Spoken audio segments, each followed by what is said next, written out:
Naxi. Ahí está el fuego. ¡Pali! ¡Para, sale! Ahí viene. Ahí viene.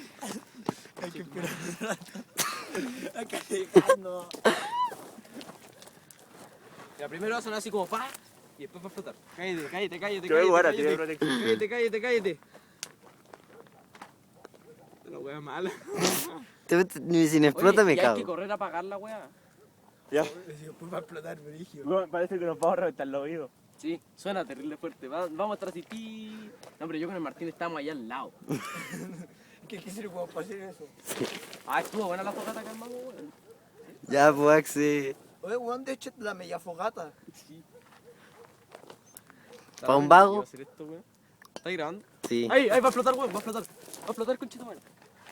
¡Ah! Buena, cabrón, weón.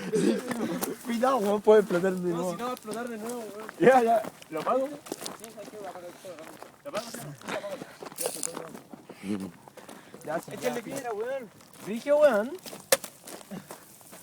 Pero con el... ¿A mí con el Martín? Cacho, todavía está prendida la wea. Cacha, se está quemando el Axi. Ni se te ocurra tocarlo, weón. No, no, weón. No, si no va a pasar nada. ¡Dale! No va a pasar nada, estúpido, culiado. Mira, no explotó tan brígido igual, weón. No, es que igual no estuvo tan... ¿Tenéis más desodorante, weón?